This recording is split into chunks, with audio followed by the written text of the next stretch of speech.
कभी ऐसा हुआ है कि किसी की खुशी देखकर आप परेशान हुए हो? प्रमोशन उसका हुआ लेकिन पूरा दिन आपका खराब गया। नई कार उसने खरीदी लेकिन घर लौटते वक्त आपको अपनी बाइक पुरानी लगने लगी। और ये सब होने के बाद भी हम खुद को ही समझाते रहे, मैं जेलस नहीं हूँ। शायद आप सच कह रहे थे। प्रॉब्लम जेलसी की कभी थी ही नहीं। प्रॉब्लम तो कुछ और ही थी। आप एक बार अपने मेमोरी लेन में जाइए। शायद कभी ऐसा हुआ हो, आप अपनी लाइफ से बिल्कुल खुश थे। सैलरी उतनी ही थी, रूम वही था, फेस वही था, बॉडी वही थी, सपने भी वही थे। सब कुछ नॉर्मल चल रहा था। फिर फिर बस 5 सेकंड के लिए आपने किसी और की लाइफ देख ली। एक दोस्त का प्रमोशन, किसी की फॉरेन ट्रिप, किसी का रिजल्ट, किसी की न्यू कार, और बिना कुछ बदले आपकी अपनी लाइफ अचानक पहले जितनी अच्छी नहीं रही। अजीब है ना? 5 सेकंड पहले आप थैंकफुल थे, 5 सेकंड बाद आपको लगा, यार मैं कितना पीछे हूँ। आप ध्यान से सोचिए, क्या बदला है? सैलरी? नहीं तो। बॉडी? नहीं। लाइफ? बिल्कुल नहीं। सिर्फ रेफरेंस बदला है, और उसी रेफरेंस ने आपकी पूरी रियलिटी बदल दी। मुझे हमेशा ये बात अजीब लगती थी। अगर मेरी रियलिटी वही है, तो किसी और की रियलिटी देखने से मेरी रियलिटी कैसे बदल सकती है?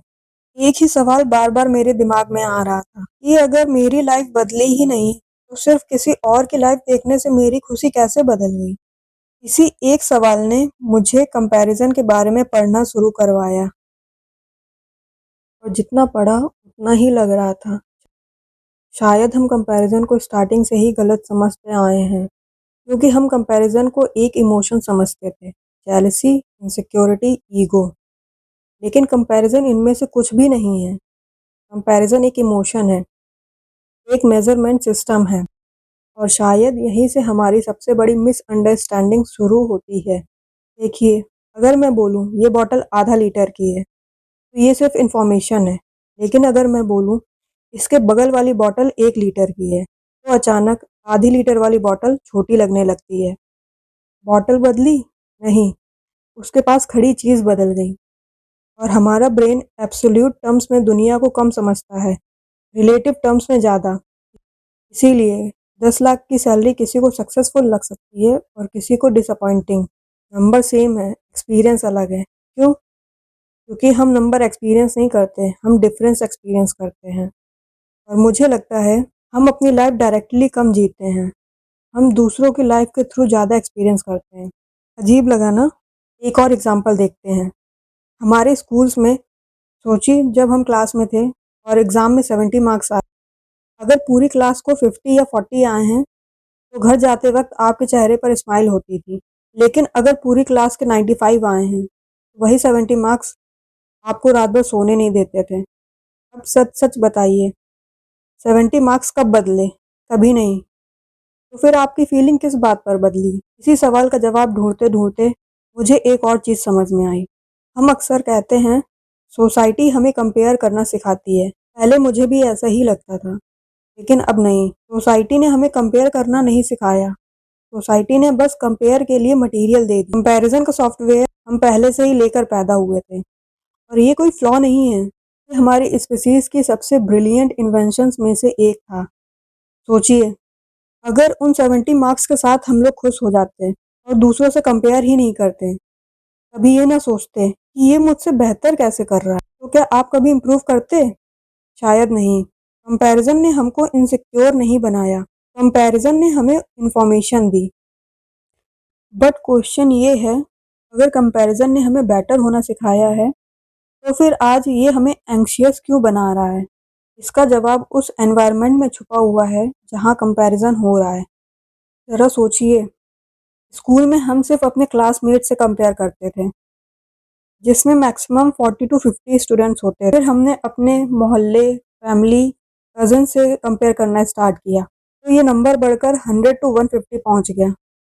और उन सब की लाइफ हमारे जैसी ही होती थी। लगभग same lifestyle, same thought process, same opportunities, same struggles. तो कंपैरिजन उस वक्त रियलिटी के अंदर होता था। और अब आप अपना फ़ोन निकालिए, 1 मिनट में ही आप दुबई के बिलियनियर को देख सकते हो, हॉलीवुड एक्टर को, ओलंपिक एथलीट को, किसी 19 साल के स्टार्टअप फाउंडर को, किसी fashion model, traveller, fitness influencer या जीनियस स्टूडेंट को। और सबसे अजीब बात, आपका ब्रेन इन सबको भी एक ही कैटेगरी में डाल देता है, लोग। उससे फर्क नहीं पड़ता कि उनकी जर्नी कितनी अलग है, कितने साल लगे, कितने प्रिविलेजेस थे, कितने फेलियर्स छुपे हुए हैं। उसे सिर्फ इतना दिखता है, ये भी इंसान है। और फिर मेजरमेंट शुरू हो जाता है। हम कहते हैं सोशल मीडिया ने कंपैरिजन बढ़ा दिया है। मुझे नहीं लगता। सोशल मीडिया ने कंपैरिजन क्रिएट नहीं किया, उसने सिर्फ कंपैरिजन की फ्रीक्वेंसी बढ़ा दी। डिफरेंस बहुत बड़ा है। अगर एक रूलर से दिन में सिर्फ एक बार मेजरमेंट होती थी और वही रूलर हर 10 सेकंड में आपके सामने आ जाए, तो प्रॉब्लम रूलर में है या उसके हर वक्त सामने रहने में? सोशल मीडिया कंपैरिजन का मॉन्स्टर नहीं है। सोशल मीडिया बस एक मिरर है, और एक मिरर की एक प्रॉब्लम होती है, वो कभी झूठ नहीं बोलती, लेकिन वो कभी पूरी कहानी भी नहीं बताता। सोशल मीडिया पर कोई अपना प्रमोशन दिखाता है, वो 10 साल का रिजेक्शन नहीं दिखाता। कोई फॉरेन ट्रिप दिखाता है, बट वो ईएमआई, स्ट्रेस या लोनलीनेस नहीं दिखाता। मिरर गलत नहीं है, बस इनकम्प्लीट है। और इंसान का दिमाग इनकम्प्लीट स्टोरीज को कंप्लीट करने की मशीन है। जहाँ इंफॉर्मेशन मिसिंग होती है, वहाँ इमेजिनेशन भर देती है, और इमेजिनेशन रियलिटी से ज़्यादा डेंजरस होती है। इसीलिए हम लोगों की हाईलाइट रील देखकर अपने बिहाइंड द सीन से कंपेयर करने लगते हैं, और फिर खुद से कहते हैं, मेरी लाइफ इतनी बोरिंग क्यों है? आपकी लाइफ बोरिंग नहीं है, आप कंपेयर गलत जगह से कर रहे हो। लेकिन रुकिए, ये भी पूरी कहानी नहीं है। अगर सिर्फ सोशल मीडिया प्रॉब्लम होता, तो सोशल मीडिया से पहले के लोग बहुत पीसफुल होने चाहिए थे, लेकिन वो भी कंपेयर करते थे, पड़ोसी से, भाई से, क्लासमेट से, कलीग से। तो फिर असली मॉन्स्टर है क्या? अब मुझे लगता है अब वक्त आ गया है उस मॉन्स्टर से मिलने का। लेकिन एक वार्निंग है, ये मॉन्स्टर बाहर नहीं रहता, ये हर डिसीजन के पीछे छुपा होता है। कभी करियर चूज करते वक्त, कभी रिलेशनशिप में, कभी कपड़े खरीदते वक्त, कभी सपने देखते वक्त। परेशानी ये है कि ज़्यादातर लोगों को ज़िंदगी भर पता ही नहीं चलता कि वो उसके हिसाब से जी रहे हैं। अब तक एक बात तो क्लियर हो गई, कंपैरिजन प्रॉब्लम नहीं है, सोशल मीडिया भी प्रॉब्लम नहीं है, तो फिर प्रॉब्लम क्या है? मुझे भी पहले लगता था शायद ईगो, इनसिक्योरिटी, लेकिन फिर मैंने एक बहुत सिंपल ऑब्जर्वेशन नोटिस की। एक स्कूल का बच्चा 90 मार्क्स ला के रोता है, और वहीं स्कूल के बाहर एक मजदूर का बेटा 60 मार्क्स लाकर पूरी कॉलोनी में मिठाई बांट रहा होता है। एक ही सोसाइटी, एक ही एग्जाम, लेकिन एक के लिए 90 मार्क्स भी कम है, दूसरे के लिए 60 भी ज़्यादा है। तो खुशी मार्क्स में नहीं थी, दुख भी मार्क्स में नहीं था, दोनों का सोर्स मेजरमेंट था। यहाँ हम एक बहुत बड़ी गलती करते हैं। हम सोचते हैं हम फैक्ट्स देख रहे हैं, लेकिन इंसान फैक्ट्स नहीं देखता, इंसान फैक्ट्स का मतलब देखता है, और मतलब कंपैरिजन डिसाइड करता है। इसीलिए दो लोग एक ही सैलरी कमा सकते हैं, एक को लगता है मेरी लाइफ सेट है, और दूसरा कहता है मेरी मैं लाइफ में कुछ भी नहीं कर पाया। रियलिटी एक ही है, एक्सपीरियंस अलग है, क्योंकि एक्सपीरियंस रियलिटी से कम, रेफरेंस से ज़्यादा बनता है। यहीं वो मॉन्स्टर छुपा हुआ है, जिसका मैंने शुरू में जिक्र किया था। मॉन्स्टर कंपैरिजन नहीं है, मॉन्स्टर है जब मेजरमेंट आइडेंटिटी बन जाता है। डिफरेंस समझिए। अगर मैं कहूँ, मैं इस वक्त उस इंसान से कम कमा रहा हूँ, मैं इस वक्त उस इंसान से कम कमा रही हूँ, ये एक मेजरमेंट है। लेकिन अगर मैं कहूँ मैं उससे कम हूँ, तो अब मेजरमेंट आइडेंटिटी बन चुका है। और ये मेजरमेंट इतनी साइलेंटली होता है कि हमें पता भी नहीं चलता। हम कंपेयर बैंक बैलेंस से करते हैं, और कंक्लूजन कैरेक्टर के बारे में निकाल लेते हैं। हम कंपेयर अपीयरेंस से करते हैं, और डिसाइड कर लेते हैं कि लवेबल है या नहीं। हम कंपेयर फॉलोअर्स से करते हैं, और उससे अपनी वैल्यू मेजर करने लगते हैं। सोचिए कितनी अजीब बात है। एक वेइंग मशीन सिर्फ वेट बताती है, कभी ये नहीं बताती आप अच्छे इंसान हो या बुरे। एक थर्मामीटर सिर्फ टेम्परेचर बताता है, कभी ये डिसाइड नहीं करता कि पेशेंट इम्पॉर्टेंट है या नहीं। फिर हमने कंपैरिजन नाम के एक सिंपल मेजरिंग टूल को ये हक कब दे दिया कि वो हमारी वैल्यू डिसाइड करे। इसीलिए कंपैरिजन कभी ख़त्म ही नहीं होता, क्योंकि आइडेंटिटी को प्रूफ चाहिए होता है, रोज़, हर दिन, हर नए इंसान के सामने, हर नए अचीवमेंट के बाद। सोचिए, अगर कल आपको वो जॉब मिल जाए जिसके लिए आप इतने सालों से मेहनत कर रहे हो, कितनी देर तक खुशी रहेगी? 1 हफ्ता, 1 महीना या 1 साल? उसके बाद ऑफिस में कल कोई और होगा जिसकी सैलरी थोड़ी ज़्यादा होगी, कोई और होगा जो आपसे जल्दी प्रमोट हो जाएगा और बिना नोटिस किए रेस दोबारा शुरू। इसका मतलब ये नहीं कि अचीवमेंट बेकार थी, आइडेंटिटी ने उस अचीवमेंट को परमानेंट घर बना लिया और आइडेंटिटी कभी भी सेटिस्फाई नहीं होती, उसे बस सर्टिफिकेट चाहिए, अगला टाइटल, अगला प्रूफ। इसीलिए कभी-कभी मुझे लगता है हम सक्सेस को चेज़ नहीं कर रहे, हम एविडेंस कलेक्ट कर रहे हैं, एविडेंस कि हम इनफ हैं। और जब इनफ को प्रूफ करना पड़े तो गेम जीता नहीं जा सकता, क्योंकि हर प्रूफ के बाद ब्रेन एक नया क्वेश्चन पूछ देता है, लेकिन अब नेक्स्ट क्या? और शायद इसीलिए इतने सक्सेसफुल लोग भी चैन से नहीं जी पाते। उनके पास पैसा है, शोहरत है, रिस्पेक्ट है, लेकिन कंपैरिजन का स्केल उनके साथ-साथ बढ़ता गया। जिस पहाड़ पर चढ़ने के लिए वो पूरी जिंदगी लड़ते रहे, उसकी चोटी पर पहुंचकर उन्होंने देखा सामने एक और पहाड़ खड़ा और उसके पीछे एक और। लेकिन यहाँ एक सवाल है, अगर आइडेंटिटी ही कंपैरिजन को इतना पावरफुल बनाती है, तो फिर क्या सॉल्यूशन आइडेंटिटी को मिटा देना है? नहीं, मुझे नहीं लगता, क्योंकि प्रॉब्लम आइडेंटिटी नहीं है, प्रॉब्लम है उससे हर रोज कोर्ट में खड़ा करके प्रूव करना। और इसी बात ने मुझे एक और अजीब रियलाइजेशन तक पहुंचाया। हम कंपैरिजन से थकते ही नहीं हैं, हम अपनी वैल्यू को बार-बार डिफेंड करते-करते थक जाते हैं। हम हमेशा कंपैरिजन की बात दूसरे लोगों के कॉन्टेक्स्ट में करते हैं। मैं उसके जैसा बनना चाहता या चाहती हूँ, लेकिन अगर एक दिन के लिए दुनिया के सारे लोग गायब हो जाएं, तो क्या कंपैरिजन खत्म हो जाएगा? पहली नज़र में जवाब हाँ लगता है, लेकिन शायद जवाब नहीं है, क्योंकि उस दिन भी आप कंपेयर करोगे, बस इस बार किसी और से नहीं, खुद से। कभी आपने ध्यान दिया है, कभी-कभी आप किसी और से नहीं, अपने ही पुराने वर्जन से परेशान होते हो। मैं इतना एनर्जेटिक था या इतना ज़्यादा कॉन्फिडेंट था, मैं पहले वाला इंसान क्यों नहीं रहा? और कभी आप उस इंसान से कंपेयर करते हो जो आज तक एग्जिस्ट ही नहीं करता।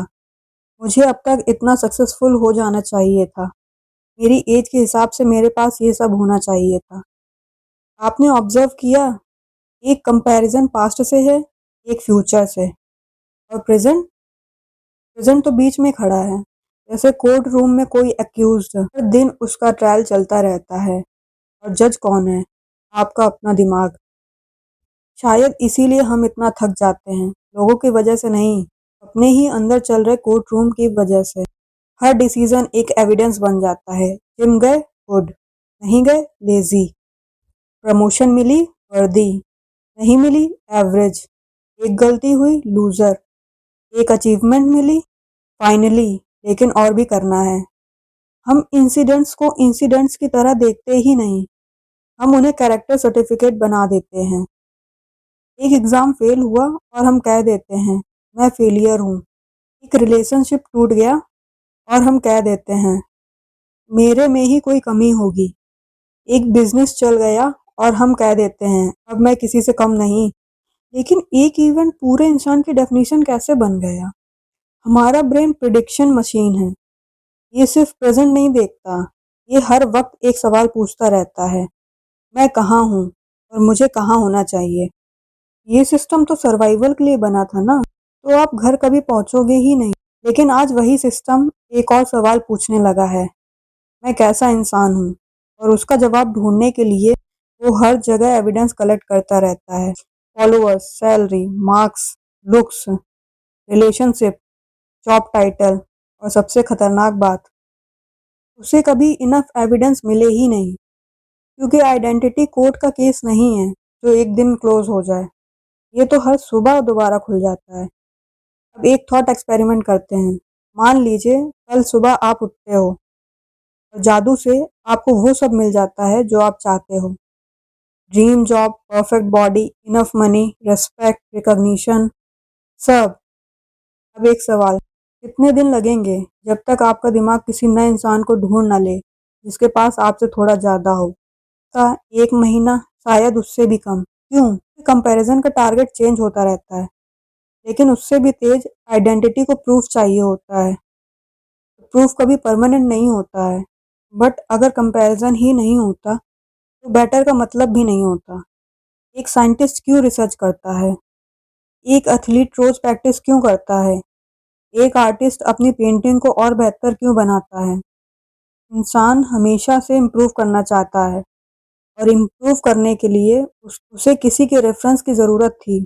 मान लीजिए आप ड्राइविंग सीख रहे हो। इंस्ट्रक्टर कहता है, देखो उस ड्राइवर को नोटिस करो। आप देखते हो उसका स्टीयरिंग कंट्रोल, उसका ब्रेकिंग, उसका कॉन्फिडेंस, और फिर आप प्रैक्टिस करते हो। यहाँ कंपैरिजन हुआ, लेकिन उस कंपैरिजन ने आपसे एक ही सवाल पूछा, क्या सीखा? दूसरा सीन इमेजिन कीजिए, आप वही ड्राइवर हो, घर आकर सोचते हो मैं कभी इतना अच्छा बन ही नहीं पाऊंगा। अब कंपैरिजन ने सवाल बदल दिया। अब उसने पूछा, आप कितने काबिल हो? बस यहीं से कंपैरिजन टीचर से जज बन गया। और जब टीचर जज बन जाता है, लर्निंग खत्म हो जाती है और सिर्फ डर बच जाता है। मुझे लगता है हम पूरी जिंदगी गलत क्वेश्चन पूछते रहते हैं। जब भी किसी से कंपेयर करते हैं, हम पूछते हैं, मैं उससे कम क्यों हूँ? कभी ये क्यों नहीं पूछते, उसने ऐसा क्या किया जो मैंने अभी तक नहीं किया? एक क्वेश्चन में ईगो है, दूसरे में क्यूरियोसिटी। अब शायद आप समझ रहे होंगे कि मैंने स्टार्टिंग में सोशल मीडिया को मॉन्स्टर क्यों नहीं कहा। मॉन्स्टर सोशल मीडिया नहीं है। मॉन्स्टर वो सक्सेसफुल दोस्त भी नहीं है जिसका प्रमोशन देख के आपका मूड खराब हो गया। वो सब तो सिर्फ मिरर्स हैं। मिरर्स का काम क्या है? मिरर का काम है दिखाना, जज करना नहीं। जज हम खुद बन जाते हैं और फिर अपनी ही जिंदगी की सजा खुद ही सुना देते हैं। इंसान की सबसे अजीब आदत ये नहीं है कि वो कंपेयर करता है। सबसे अजीब आदत ये है कि वो हर कंपैरिजन के बाद खुद को एक कहानी सुना देता है। मैं लेट हूँ, मैं ऑर्डिनरी हूँ, मैं अनलकी हूँ, मैं कभी उसके जैसा नहीं बन पाऊंगा। और धीरे-धीरे कंपैरिजन से ज़्यादा वो कहानी उसकी रियलिटी बन जाती है। शायद इसीलिए 2 लोग सेम सिचुएशन में रहकर भी बिल्कुल अलग ज़िंदगी जीते हैं। एक कंपैरिजन को फीडबैक समझता है, दूसरा फाइनल वर्डिक्ट।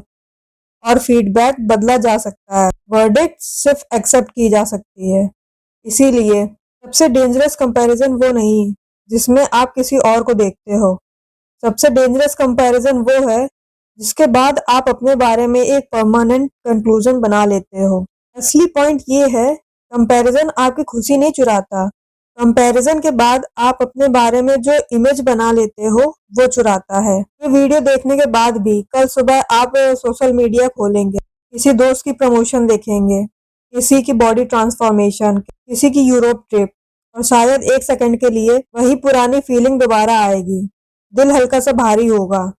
इस बार उस फीलिंग को रोकना मत, उसे ऑब्जर्व करना, क्योंकि पहली बार आप उस फीलिंग के पीछे चलने वाले मैकेनिज्म को देख पाओगे। पहली बार आप नोटिस करोगे कि कंपैरिजन उस मोमेंट शुरू ही नहीं हुआ था जब आपने किसी और को देखा। कंपैरिजन उस मोमेंट शुरू हुआ जब आपके दिमाग ने चुपचाप एक स्केल उठा लिया और बिना पूछे उस स्केल पर आपकी पूरी जिंदगी रख दी। एक वर्डिक्ट सुना दिया, नॉट इनफ। और तब शायद आपको मेरी एक बात याद आएगी जो मैंने शुरू में बोली थी, सोशल मीडिया सिर्फ मिरर है, मॉन्स्टर कहीं और है। अब आप उस मॉन्स्टर को देख सकते हो। हमारी प्रॉब्लम ये थी कि हम हर मेजरमेंट को अपनी वैल्यू का सर्टिफिकेट समझ बैठे थे। जिस प्रिजन में आप इतने सालों से बंद थे, उसकी दीवारें दुनिया ने नहीं बनाई थी, हमने खुद बनाई थी। एक एक मेजरमेंट से, एक एक कंक्लूजन से, एक एक मैं उससे कम हूँ वाले थॉट से।